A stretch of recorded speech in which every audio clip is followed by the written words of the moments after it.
तो जेपीएससी का जो एग्ज़ाम लेने का जो तिथि था, जो कट ऑफ डेट 2026 था, उसको 2022 कर दिया गया।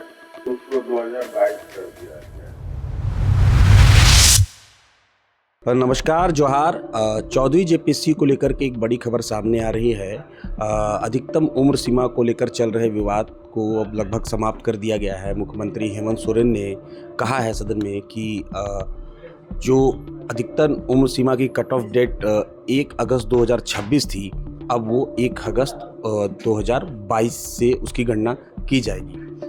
तो इन्हीं सब बातों को लेकर के हम चर्चा करेंगे। हमारे साथ समीर उरांव मौजूद हैं, जो कि जेपीएससी को कवर करते हैं, और वो ज़्यादा विस्तार से बताएंगे कि इसका क्या प्रभाव पड़ेगा और ये किस तरह से ये लागू होगा, ये कट ऑफ डेट।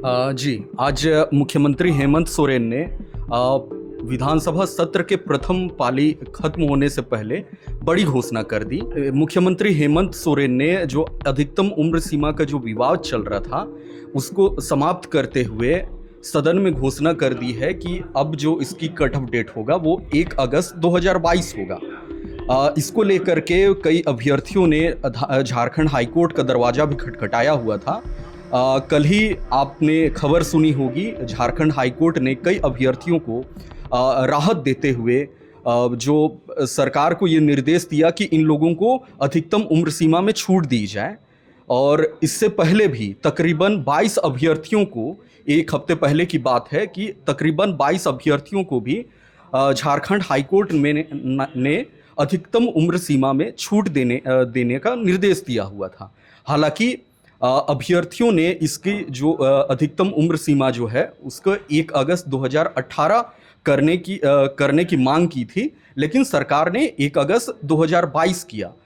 समीर, यही बात है कि सदन में जयराम महतो ने भी ये कहा है कि ये आंशिक राहत है, और उनका कहना ये है कि अब तक 13 जेपीएससी की परीक्षा ही हुई है पिछले 25 वर्षों में, तो ऐसे में राहत और मिलनी चाहिए थी। खैर, उस पर चर्चा करेंगे आगे, लेकिन हम ये जानना चाहेंगे आपसे कि 2022 जो डेट किया गया है, लगभग 4 साल कम किए गए हैं अधिकतम उम्र सीमा को लेकर के, तो इससे जो सभी वर्ग है, एसटी, एससी, ओबीसी, इनको कैसे राहत मिलेगी, ये बताएं। तो जी, उनको इस तरह से राहत मिलेगी जैसे अभी जो सरकार ने घोषणा की है कि 1 अगस्त 2022 को है ना, 1 अगस्त 2022 को है ना, BC1 BC2 का जिनका अपर एज है ना 1 अगस्त 2022 तक 37 साल के थे, वो लोग 14वीं जेपीएससी को दे सकते हैं।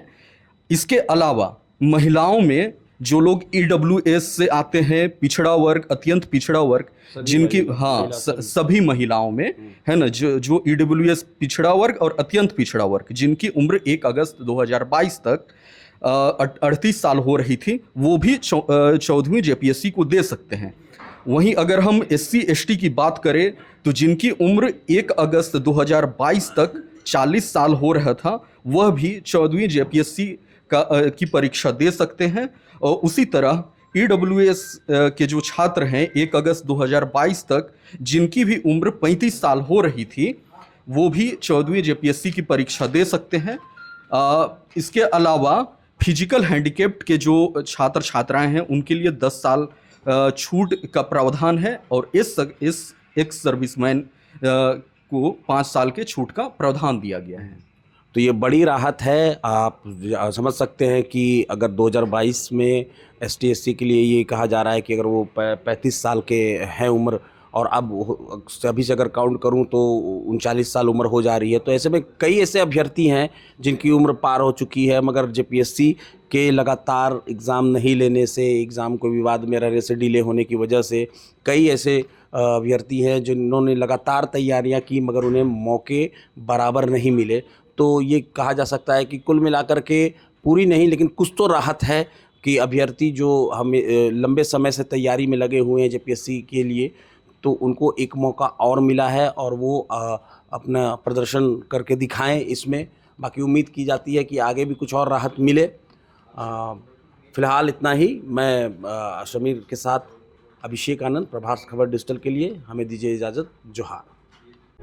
प्रभातखबर.com, विश्वास वही, रफ्तार नहीं।